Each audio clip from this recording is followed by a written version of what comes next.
Hello, come join me in this eternal moment as I aim to establish some clear ideas and techniques that you can use right now to create the changes that you want to see in your life. Welcome to Astral Escapes, where I teach you metaphysical concepts, how to further your understanding with your emotions, and to edge you closer along your spiritual path. Let class commence. Now, in today's session, more clearly, we're going to talk about change, about how to implement change, how to move from the state of idea, potential, abstraction, chaos into the state of change, form, order, and realized potential or material. So a lot of people will naturally, being in the physical world, will focus entirely on the material, the external. They will try to force change onto the material without a real connection with the totality of their reality, without understanding the holistic concept of who they are and what they are part of. Now, this is incredibly important because if your modality of creation is based upon half of reality, half of who you are, then you lose out on 50% of your connection to creation, and you're effectively working with a blunt tool, a karmic tool, a cyclical tool, a tool based upon desire, unawareness, and lack, where you're in this feedback loop of your desires that eat themselves in this eternal cycle of karmic theatre. So it is important to focus on initially the internal, with the aim of transmuting that idea, that potential, into the material in a form of order, in a form of materialized potential.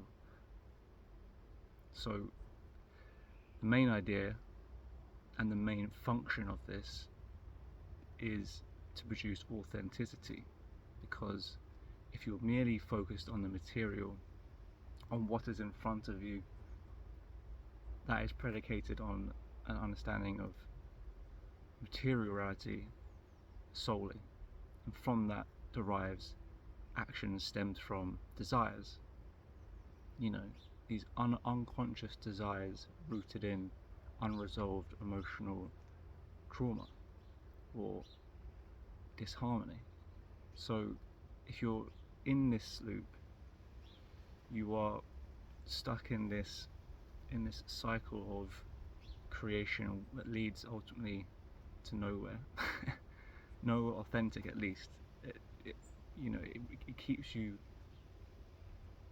stuck in this karmic loop until you can begin to retrace your steps from being lost in the material, the temporary, short term, and begin to come back to the place of true creation, which is the internal, the spiritual, engaging in the metaphysical.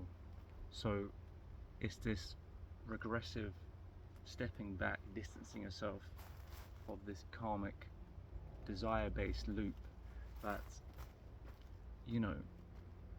it's incredibly seductive and incredibly loud in terms of keeping your attention in this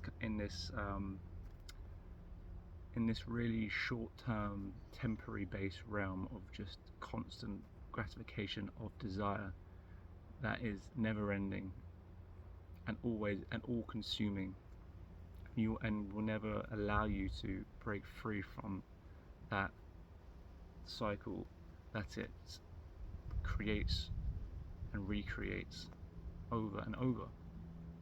So the initial stage is to establish an authentic source in the form of the origin of creation, stepping into a holistic concept of who you are, founded upon the concept that you are both a spiritual and material product, entity, body, and you operate in a dual world. We are part of a dualistic dimension, you know, hot, cold, left, right, good, bad, material, immaterial. So it is important to act within that framework, that form of reality that you are 100% part of. So I would invite you to look into your desires, to look into what karmic patterns, karmic theatre that you are part of, because it is theatre. You are playing a role, fundamentally, within the theatre of unresolved emotions, and as they are unresolved, they will seek validation through external means. However, these external means are not authentic to your true essence, your spiritual foundation. Everything is built upon. From a spiritual foundation, everything emerges authentically into the material. Yet, along this process, if you are stuck in this unresolved emotional trauma playing out karmically, it blocks this expression from the spiritual expression into the material, and that's where this distortion comes from, and this karmic cycle emerges, and it will play out this life, next life, continually, eternally, until there is a moment of realization, until there is a moment of awareness of the holistic, of the whole, you know, to step away from the temporary and the short term and desires and enter into the pool of eternal consciousness and awareness that will ultimately deliver what you need rather than what you want, i.e. desire. You know, desire is the real clue. You know, if you follow your desires, it's like, psychologically speaking, follow them to the root and to really understand what they are wanting to communicate to you.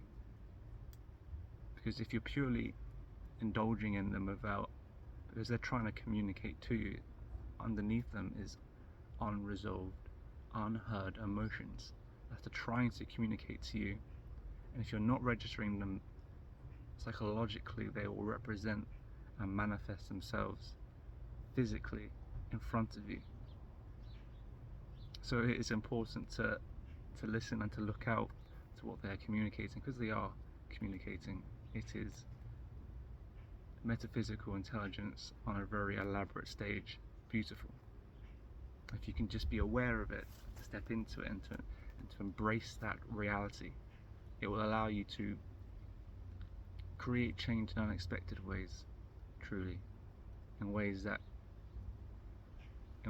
there is no such thing as scarcity or limitation, where control and the intellect are unnecessary, because you are merely carrying the message of an authentic expression derived from a spiritual foundation, as it permeates from the spiritual, from the abstract, from the chaotic, through you, the divine instrument, the mediator, the conduit into the material, thus fulfilling the creative process, thus bringing through the light, thus bringing through new ideas that the collective needs in that moment.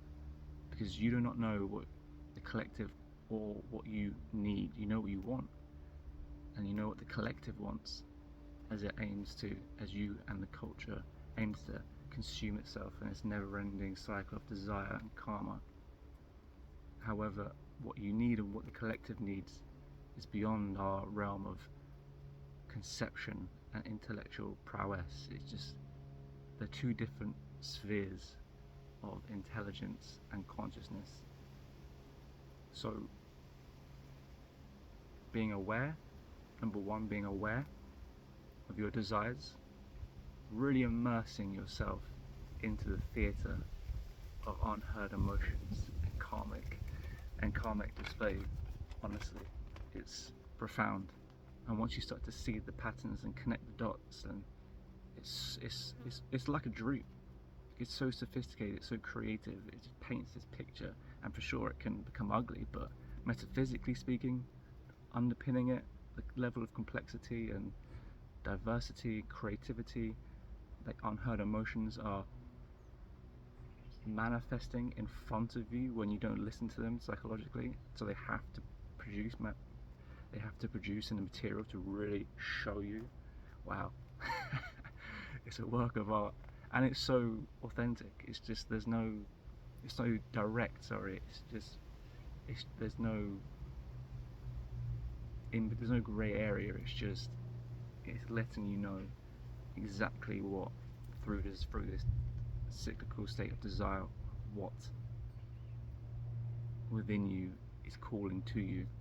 So to listen to that, number one. Number two, to ultimately, through recognition of your karmic patterns from your karmic theatre, to regress, to step back, to take a more holistic view of your reality, both inner and outer, temporary, eternal, spiritual, material, encompassing the dualistic nature of your reality, of you, and through stepping back, which will take time, will be messy, will be chaotic, will be unnerving, distressing, but all good things do not come easy. It is important to hold the course, truly. Do whatever you can in your own way, because ultimately you have to decide, you have to cultivate your own means along this journey, to ground yourself in the intention through the practice of creating change through metaphysical ideas, through understanding the totality of your reality and yourself. So if you can ground yourself to withstand the chaos of that process as you move back and take stock and integrate the higher and low, you will eventually release the blockages within your divine instrument, your body, here now. And you won't need to think, you won't need to plan, you won't need to create. All the ideas and creation that needs to come in for you and for the collective is already there, waiting for conduits to open themselves up to that source. But that process won't be easy. It's not a 1 week course.